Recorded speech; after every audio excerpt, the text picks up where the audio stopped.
வணக்கம் நண்பர்களே, நீங்கள் பார்த்துட்ருக்கிறது ஃபன் ஃபோக்கஸ் தமிழ். நான் ஜான்சி ராணி. இந்த சேனலில் போடுற motivation videos and vlogs histories உங்களுக்கு கண்டிப்பாக பிடிக்கும். உங்களை மோட்டிவேஷன் பண்ணும். ஏதோ ஒரு டயத்தில் உங்களுக்கு ஊக்குவிக்கிற மாதிரி இருக்கும்னு நான் நம்புகிறேன். அப்படியே உங்களுக்கு இருந்துச்சு, ஏதோ ஒரு விதத்தில் இந்த வீடியோ உங்களுக்கு யூஸ் ஆச்சுன்னு நீங்கள் நம்புனீங்கன்னா இந்த சேனலை மட்டும் மறக்காமல் சப்ஸ்கிரைப் பண்ணிக்கங்க. நிறைய பேர் சப்ஸ்கிரைப் பண்ணாமல் வீடியோஸ் மட்டும் ஆடியோஸ் மட்டும் கேட்குறீங்க. மறக்காமல் சப்ஸ்கிரைப் பண்ணி என்ன கொஞ்சம் மோட்டிவேஷன் பண்ணுங்கள் நண்பர்களே. Thank you for supporting. Thanks for வாட்சிங். Jeffrey Epstein. இந்த பெயர் இன்று ஒரு தனி மனிதனை குறிப்பது மட்டுமல்ல, உலக பணக்காரர்கள் மற்றும் அரசியல் தலைவர்களின் இரகசிய தொடர்புகளையும் ஒரு மாபெரும் பாலியல் குற்ற பின்னணியும் குறிக்கும் சொல்லாக மாறிவிட்டது. ஜெஃப்ரி எட்வர்ட் எப்ஸ்டீன் 1953ஆம் ஆண்டு ஜனவரி 20ஆம் தேதி நியூயார்க்கின் புரூக்ளினில் பிறந்தார். இவரது தந்தை ஒரு பூங்கா பராமரிப்பாளராக பணியாற்றியவர். எப்ஸ்டீன் சிறுவயதிலிருந்தே கணிதத்திலும் பியானோ வாசிப்பதிலும் மிகுந்த திறமைசாலியாக இருந்தார். அவர் ஒரு மேதாவி என்று அழைக்கப்பட்டார். இருப்பினும் அவர் தனது பட்டப்படிப்பை எந்த கல்லூரியிலும் முழுமையாக படிக்கவில்லை. கூப்பர் யூனியன் மற்றும் நியூயார்க் பல்கலைக்கழகத்தில் சேர்ந்தும் பாதியிலேயே வெளியேறினார். பட்டப்படிப்பு இல்லாவிட்டாலும் தனது 21 வயதில் நியூயார்க்கின் புகழ்பெற்ற டால்டன் பள்ளியில் கணித மற்றும் இயற்பியல் ஆசிரியராக சேர்ந்தார். இந்த பள்ளி உலக பணக்காரர்களின் பிள்ளைகள் படிக்கும் இடமாகும். இங்கேதான் எப்ஸ்டீனுக்கு அதிகார மையங்களுடன் முதல் தொடர்பு ஏற்பட்டது. அங்கிருந்த மாணவர்களின் பெற்றோர்கள் மூலமாக நிதித்துறையில் நுழைய அவருக்கு வாய்ப்பு கிடைத்தது. 1976இல் டால்டன் பள்ளியிலிருந்து வெளியேறிய எப்ஸ்டீன் பீர்ஸ்டம் என்ற புகழ்பெற்ற முதலீட்டு வங்கியில் சேர்ந்தார். மிக விரைவாக அந்த நிறுவனத்தின் பார்ட்னராக உயர்ந்தார். 1982இல் ஜே எப்ஸ்டீன் அண்ட் கம்பெனி என்ற தனது சொந்த நிறுவனத்தை தொடங்கினார். அவர் பணக்காரர்களின் இரகசிய பணத்தை கையாளுபவராக தன்னை அடையாளப்படுத்தி கொண்டார். $1 பில்லியனுக்கும் அதிகமான சொத்து வைத்திருப்பவர்களுக்கு மட்டுமே தான் சேவை செய்வதாக அறிவித்தார். எப்ஸ்டீனின் வாழ்க்கையை மாற்றியது லெஸ்லி வெக்ஸ்னர் என்பவருடனான சந்திப்புதான். இவர் விக்டோரியா சீக்ரெட் நிறுவனத்தின் உரிமையாளர். வெக்ஸ்னர் தனது முழு சொத்தையும் நிர்வகிக்கும் அதிகாரத்தை எப்ஸ்டீனிடம் ஒப்படைத்தார்.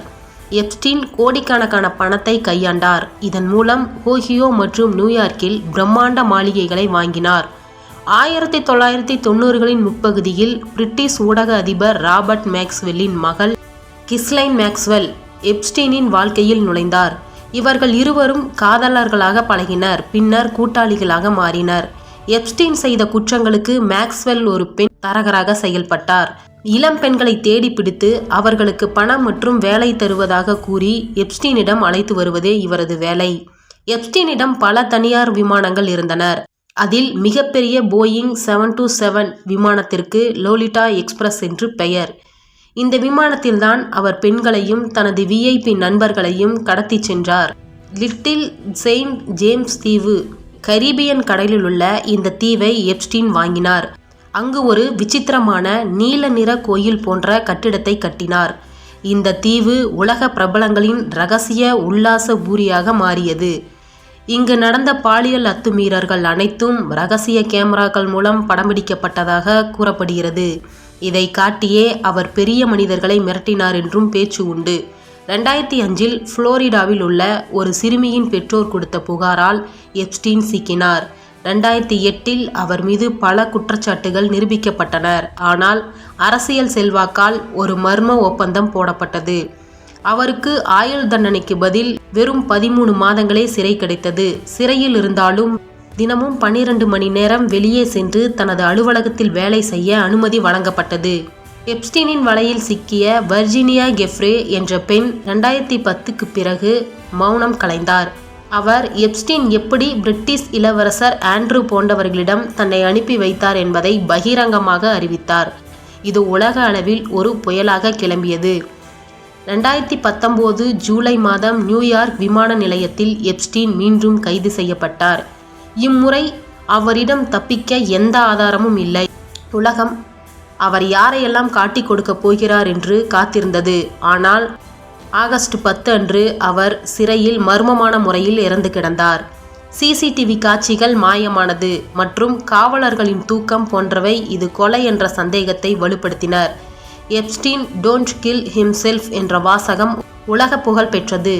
அவர் தற்கொலைக்கு முயன்றதாக சொல்லப்பட்டது. ஆனால் எப்ஸ்டீன் தனது செல்மேட் தன்னை தாக்க முயன்றதாக தெரிவித்தார். அந்த செல்மேட் ஒரு முன்னாள் போலீஸ் அதிகாரி. அவர் மீது 4 கொலை குற்றச்சாட்டுகள் இருந்தனர். முதல் சம்பவத்திற்கு பிறகு அவர் தீவிர கண்காணிப்பில் வைக்கப்பட்டார். ஒரு தற்கொலை எண்ணம் கொண்ட கைதியை 24 மணி நேரமும் கண்காணிக்க வேண்டும் என்பது விதி. ஆனால் அவர் இறப்பதற்கு சில நாட்களுக்கு முன்பு திடீரென அந்த தீவிர கண்காணிப்பு நீக்கப்பட்டது. இது யாருடைய உத்தரவின் பேரில் நடந்தது என்பது இன்று வரை மர்மம். எப்ஸ்டீன் இறந்த அறைக்கு வெளியே 2 கேமராக்கள் இருந்தனர். எப்ஸ்டீன் இறந்த அந்த முக்கிய நேரத்தில் அந்த 2 கேமராக்களுமே தொழில்நுட்ப கோளாறு காரணமாக வேலை செய்யவில்லை என்று சிறை நிர்வாகம் கூறியது. இது மிகப்பெரிய சந்தேகத்தை ஏற்படுத்தியது. எப்ஸ்டீனை ஒவ்வொரு 30 நிமிடத்திற்கும் ஒரு முறை காவலர்கள் நேரில் வந்து சரிபார்க்க வேண்டும். ஆனால் அன்று இரவு பணியில் இருந்த 2 காவலர்களும் தூங்கிவிட்டனர். விடிந்த பிறகு தாங்கள் சரியாக கண்காணிக்காததாக பொய்யான தகவலை சிறை பதிவேட்டில் எழுதினார்கள். இதற்காக பின்னர் அவர்கள் தண்டிக்கப்பட்டனர். எப்ஸ்டீன் இறந்த பிறகு செய்யப்பட்ட பிரேத பரிசோதனையில் அவரது கழுத்தில் உள்ள ஹாய்டு எலும்பு உடைந்திருந்தது. பொதுவாக தூக்கிட்டு தற்கொலை செய்பவர்களுக்கு இந்த எலும்பு உடைய வாய்ப்பு குறைவு. யாராவது கழுத்தை நெரித்து கொலை செய்தால் மட்டுமே இந்த எலும்பு உடையும் என்று பல தடயவியல் நிபுணர்கள் கருத்து தெரிவித்தனர். சிறை விதிகளின்படி எப்ஸ்டீன் போன்ற ஒரு கைதி எப்போதும் ஒரு செல்மேட்டுடன் தான் இருக்க வேண்டும். ஆனால் அவர் இறப்பதற்கு சில மணி நேரங்களுக்கு முன்பு அவருடன் இருந்த நபர் வேறு அறைக்கு மாற்றப்பட்டார். எப்ஸ்டீன் உயிருடன் இருந்தால் நீதிமன்றத்தில் பல உலக தலைவர்களின் பெயர்களை சொல்லிவிடுவார் என்ற பயம் பலருக்கு இருந்தது. அவர் இறப்பதற்கு முந்தைய நாள் சுமார் 2000 பக்கங்கள் கொண்ட இரகசிய ஆவணங்களை நீதிமன்றம் வெளியிட்டது. அடுத்த சில மணி நேரங்களிலேயே அவர் பிணமாக கண்டெடுக்கப்பட்டது எதேச்சையானது அல்ல என்று மக்கள் நம்புகிறார்கள். இன்று 2026 கூட எப்ஸ்டீன் டோன்ட் கில் ஹிம்செல்ஃப் என்பது ஒரு உலக புகழ்பெற்ற வாசகமாக இருக்கிறது. அவர் கொல்லப்பட்டார் என்பதற்கான ஆதாரங்கள் அதிகம் இருந்தாலும் அதிகாரப்பூர்வமாக அது தற்கொலை என்றே இன்னும் கருதப்படுகிறது. எப்ஸ்டீன் இறந்த பிறகு நீதிமன்றம் அவரது ஆவணங்களை ஒவ்வொன்றாக வெளியிட்டது. இதில் Bill Clinton, Donald Trump, Bill Gates போன்றவர்களின் பெயர்கள் பயணம் செய்த ஆவணங்களில் இருந்தனர். இது இன்றும் உலக அரசியலில் ஒரு கருப்பு புள்ளியாக உள்ளது. இன்று 2016 எப்ஸ்டீனில் பல சொத்துக்கள் பாதிக்கப்பட்டவர்களுக்கு இழப்பீடாக வழங்கப்பட்டனர். கிஸ்லைன் மேக்ஸ்வெல் 20 ஆண்டுகள் சிறை தண்டனை அனுபவித்து வருகிறார். பல பெரிய நிறுவனங்கள் மற்றும் வங்கிகள் எப்ஸ்டீனுடன் தொடர்பு வைத்திருப்பதாக அபராதம் செலுத்தியுள்ளனர்.